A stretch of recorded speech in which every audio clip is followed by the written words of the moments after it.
Assalamualaikum warahmatullahi wabarakatuh. Kembali lagi di part kelima praktikum minggu ke-8 web programming 3, dimana di part kelima ini kita akan mempelajari mempraktekkan bagaimana caranya membuat API untuk list data aplikasi catat transaksi ya. Jadi nanti untuk list data ini menampilkan semua data transaksi yang pernah diinputkan ya. Sebenarnya udah pernah kita buat juga sih sebelumnya melalui API sederhana, tapi kan ini aplikasinya berbeda, jadi kita buat lagi ya. Jadi caranya masih sama seperti dulu. Kalau kalian pengen buat project baru bisa. Kalau saya tetap menggunakan project API sederhana yang sebelumnya udah pernah dibuat ya. Jadi kita buka dulu command prompt ya, cmd, kemudian kita masuk ke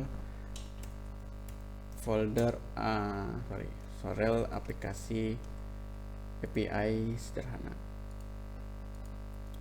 dan kita cd. Nah, seperti ini. Kemudian selanjutnya kita akan menggunakan artisan untuk membuat migration baru ya. Karena kita kan butuh tabel baru. Sebelumnya kan kita sudah membuat beberapa tabel untuk API sederhana ya. Yang pertama kali kita buat kemarin adalah barang ya. Ada tabel barang, kemudian untuk responsi kalau nggak salah ini ada tabel produk, bisa buat tabel produk. Nah, kemudian kita akan buat satu tabel lagi ya, semuanya tabelnya nggak nyambung sebenarnya, tapi itu API saat ini kayak gitu. Jadi emang sebenarnya isi tabel-tabel itu nggak selalu nyambung gitu ya. Ya penting berguna untuk memproses data gitu aja. Apalagi kalau kalian nanti menggunakan konsep database-nya NoSQL, jadi bukan yang SQL seperti ini. Kalau NoSQL itu ya isi data itu hanya seperti teks biasa aja, udah nggak saling nyambung satu sama lain gitu. Oke, jadi kita intinya membuat tabel baru yang isinya ada ID transaksi, invoice, pembeli, pembeliannya apa, kemudian total dan tanggal transaksinya. Lebih lengkapnya kita bisa ngikutin yang ada di formnya aja kan. Oke, jadi pertama-tama kita kembali lagi ke command prompt, kita pakai perintah PHP artisan ya, artisan make model ya, karena kita akan langsung membuat model, controller dan migrationnya ya seperti biasa. Make model, nama modelnya adalah transaksi, huruf besar transaksi. Kemudian kita membuat controller, tipe controllernya adalah API. Kita juga membuat migrationnya seperti ini. Oke, tekan enter. Kita tunggu prosesnya. Model created successfully, terus migrationnya juga udah dibuat. Kemudian kita tunggu yang controllernya.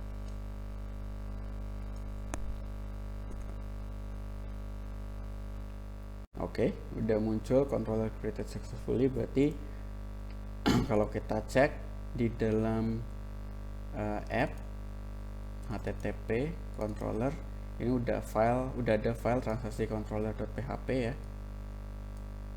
Untuk API-nya ada fungsi index, store, show, update dan destroy. Kemudian di dalam model, di app models itu ada model transaksi ya. Di dalam controllernya juga udah di use transaksinya, harusnya ada ya, udah otomatis sama si artisannya. Kemudian kita cek juga untuk database migrationnya, create transaksi table. Nah, kita akan mengubah dulu pertama-tama untuk file migrationnya ya. Jadi kita akan membuat migration untuk tabel transaksi. Jadi migrasi itu ya kita contoh aja kayak kemarin, misalkan apa ya, produk deh. Ini untuk apa namanya, untuk responsif kemarin kalau nggak salah ya. Jadi intinya di up ini apa yang mau ditambahkan, di down itu kalau mau di rollback artinya dibatalkan gitu. Kita mau beri nama tabelnya transaksi, berarti S nya dihilangkan. Kemudian isinya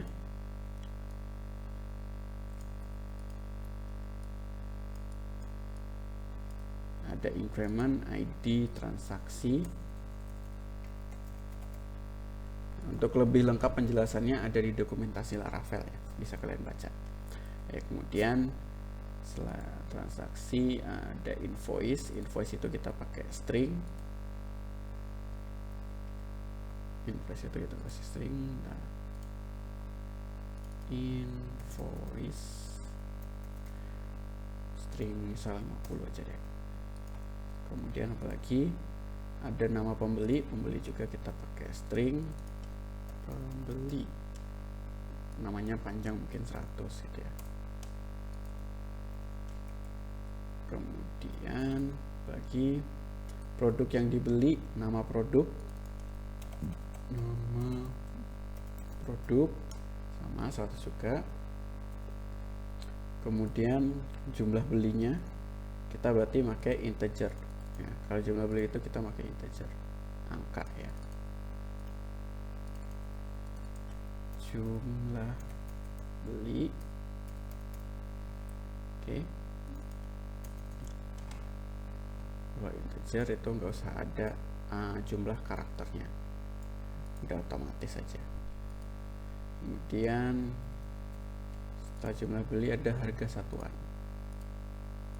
Ini jumlah produk, harga beli, harga satuan itu aja. Nah, terus totalnya kita nggak usah masukin totalnya, karena nanti totalnya diambil aja dari jumlah beli kali harga satuan, itu bisa. Jadi nggak usah dimasukin datanya ya, jadi cuma tinggal kalikan aja antara ini dengan ini. Terus terakhir ada timestampnya untuk mendapatkan data tanggal ya. Jadi ada transaksi dan ada drop transaksi kalau nggak jadi. Oke, ini untuk migration transaksinya. Oke, sekarang kita coba PHP Artisan Migrate. Oke, transaksinya udah dibuat. Kita cek di PHP MyAdmin, udah ada tabel transaksi. Kita cek strukturnya. Jadi transaksi, invoice, pembeli, nama produk, jumlah beli, harga satuan, create item, update. Oke, dia udah pas ya, udah cocok dengan apa yang kita rencanakan, data-data yang kita butuhkan.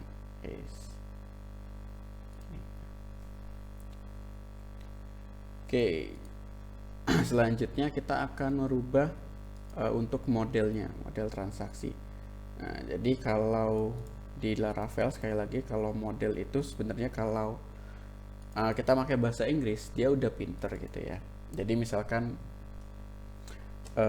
transaction nanti tambahin S di belakangnya, berita jadi news gitu, jadi news tambah S lagi di belakangnya kayak gitu. Jadi dia akan menganggap apa namanya, tabelnya seperti itu, tapi kan kita nggak seperti itu ya.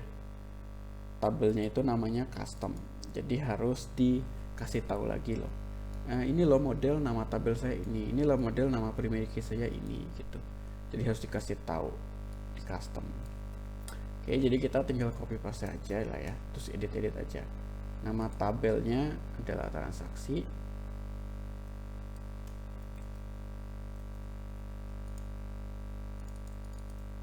Kemudian nama primary key-nya adalah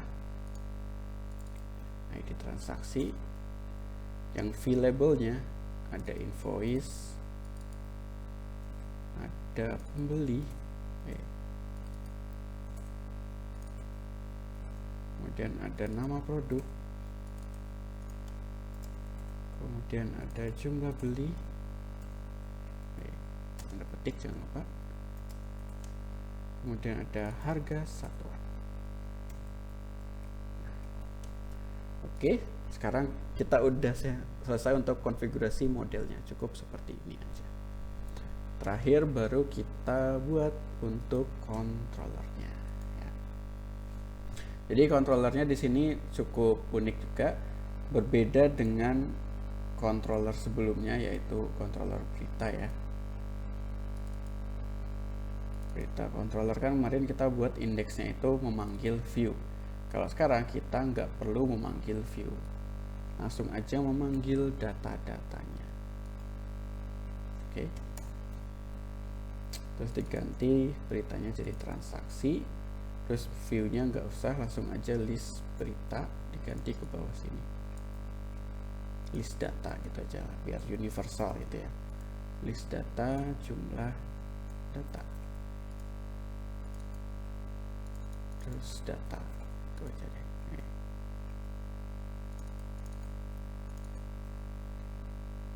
Data DB gitu aja deh biar jelas gitu ya. Thumbnail view-nya kita hilangkan karena kita nggak pakai view. Semua tampilan itu ada di klien. Terus title juga nggak perlu, kita cuma butuh data dari database aja. Oke, data DB nya udah, kemudian list datanya adalah data DB. Oke, seperti ini.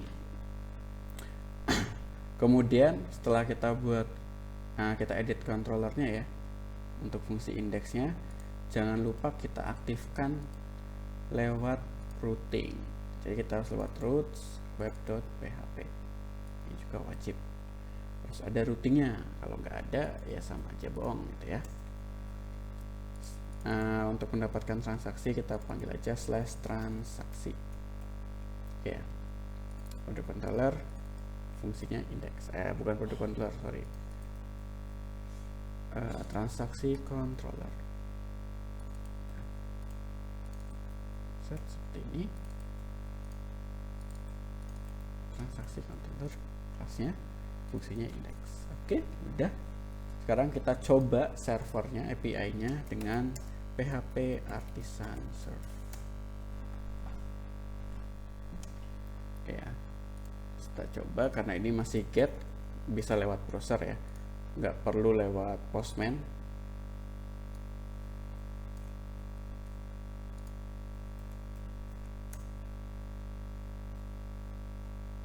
Oke, jalan transaksi. Nah, jumlah data 0, list datanya juga kosong. Coba kita insert data dummy, buat testing aja di PHP adminnya. Terus invoice-nya asal aja pembeli, atau enggak ngikutin yang di sini deh. List transaksi ini. Invoice ini Nuradin. Oke. Kemudian pembeliannya Nutrisari ya, ada 10 biji. Set. Harga satuannya 50.000 ya. 23. Nah, kalau 10 biji di 500.000 totalnya ya. Oke. Terus tanggalnya tanggal 5. Tanggal 4 tadi ya. Oke, kita klik go. Oke, udah ada datanya sekarang ya. Kita coba lagi apakah berhasil memanggil datanya. Jumlah data 1, list data ada. Oke, berarti API-nya sukses kita buat. Kalau udah muncul seperti ini berarti untuk fungsi indeks kita sukses buatnya. Untuk part selanjutnya kita akan mengkoneksikan, mensinkronkan antara klien list transaksi ini dengan si API-nya. Oke, sampai bertemu di part ke-6. Wassalamualaikum warahmatullahi wabarakatuh.